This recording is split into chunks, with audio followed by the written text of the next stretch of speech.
Frente a un incendio en altura es fundamental contar con vías de evacuación expeditas, un sistema de detección de humo o calor y un sistema de alarma que funcionen. La ventilación e iluminación de pasillos, la eficiente apertura y cierre de puertas y un expedito acceso a escalas constituyen, entre otros, elementos claves para enfrentar una emergencia de este tipo. En el caso de las escaleras presurizadas, estas deben impedir que el humo ingrese a su interior.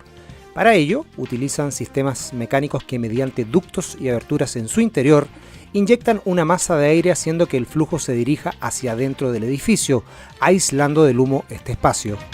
Hay que destacar que el mayor porcentaje de víctimas en un incendio se produce por inhalación de humo y gases calientes de la combustión. Si estos no son controlados, se esparcirán a través de todo el edificio, impidiendo su evacuación. Se consideran zonas verticales de seguridad las escaleras presurizadas, cuyos muros poseen una determinada resistencia al fuego y que además cuentan con señalización e iluminación de emergencia.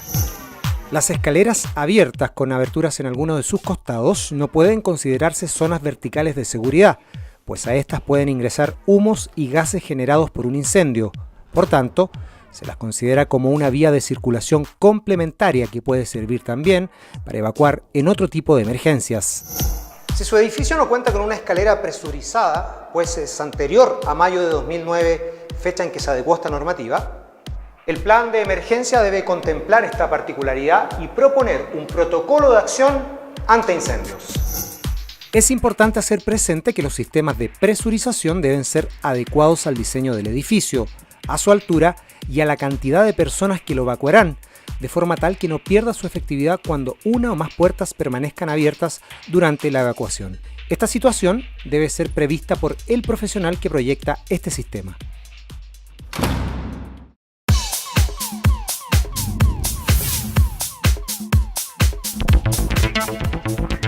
La red húmeda y seca son los sistemas que, en caso de incendio, permiten proveer de agua tanto a los ocupantes de un edificio como a bomberos. La red húmeda corresponde a una manguera de 25 metros de largo y 25 milímetros de ancho, enrollada en un carrete que permite aplicar agua en cantidades limitadas y presión baja. La red húmeda sirve a los ocupantes de un edificio para controlar fuegos pequeños, muy acotados y en sus primeras etapas, evitando así su propagación. Esta red debe estar disponible en edificios públicos o en aquellos de 3 o más pisos, funcionar de forma autónoma y hacerlo al menos con 2 salidas en forma simultánea. La red seca, en cambio, está diseñada exclusivamente para ser usada por bomberos y sus equipos. Es la forma que ellos tienen para subir agua a presión por el edificio, sin que deban desplegar mangueras para dicha tarea. Consiste en una cañería metálica de mínimo 100 milímetros, que debe instalarse obligatoriamente en edificios de 5 o más pisos, con entradas en el acceso y en cada piso. Su diseño y montaje requiere cumplir con normas técnicas específicas. En la práctica existen múltiples problemas operativos con que se encuentran bomberos al querer usar las redes secas en los edificios, entre ellas dificultades para su ubicación y acceso a las mismas, bloqueo de las tomas de entradas con basura u otro tipo de elementos, red interrumpida por fallas o defectos de la construcción, tuberías y válvulas en mal estado, corroídas o abiertas en distintos pisos, todo lo cual disminuye la presión o hace que el agua simplemente no llegue al lugar del incendio. A esto se suma una tercera red, la de electricidad de emergencia, conocida también como la red INER. Este es un circuito especial de electricidad desenergizado, al cual bomberos conectan sus generadores para dotar de iluminación auxiliar a sus equipos y apoyar la evacuación del edificio. Al igual que la red seca, la red eléctrica de emergencia debe tener una entrada señalizada en el primer piso del edificio. Ante la ocurrencia de un incendio, la falta de mantenimiento de la presurización de la zona vertical de seguridad y de las 3 redes que conocimos puede significar un grave peligro para la seguridad de las personas.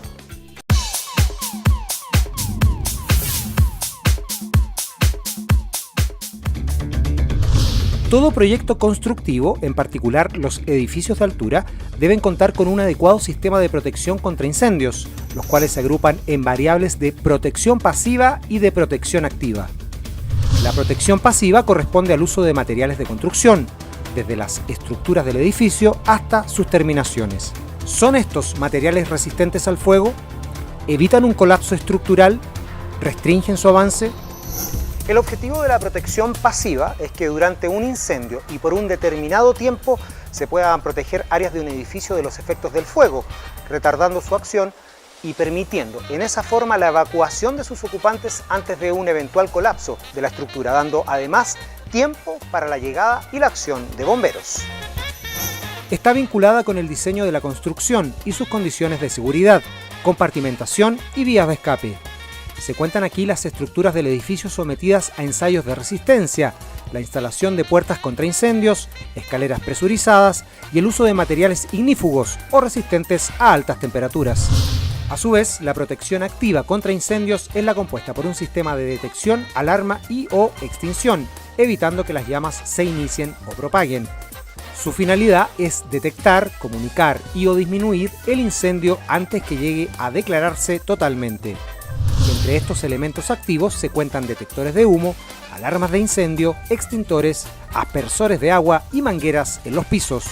Los desafíos apuntan, por ejemplo, a determinar exactamente los niveles de seguridad pasiva que requiere un edificio, según la carga de materiales combustibles que posee, la formación de más profesionales especialistas que fiscalicen en terreno las obras o la certificación de los múltiples sistemas activos presentes hoy en el mercado.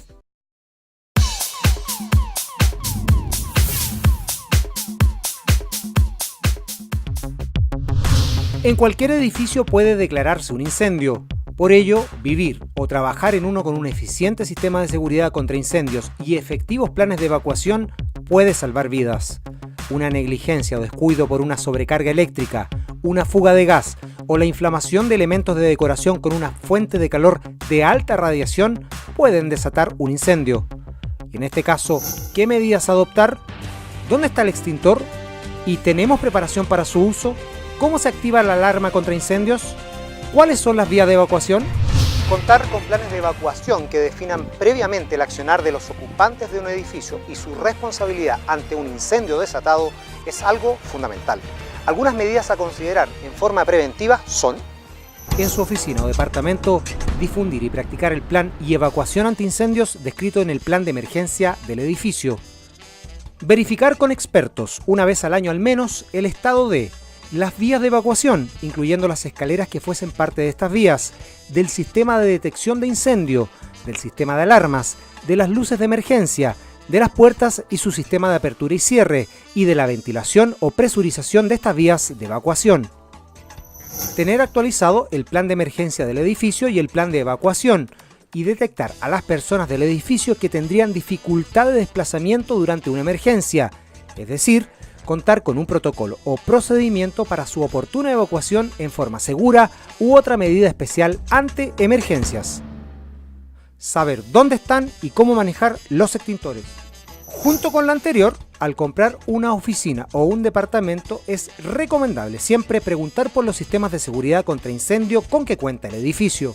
Y una vez declarado el incendio, dar la alarma en forma oportuna.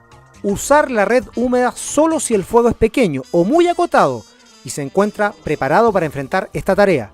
Activar el plan de evacuación conforme quedó establecido en el plan de emergencia. Nunca usar los ascensores en medio de un incendio. Evacuar el edificio dirigiéndose a la zona segura determinada en el plan de evacuación, velando por desocupar las vías por donde ingresarán equipos de bomberos y de emergencia.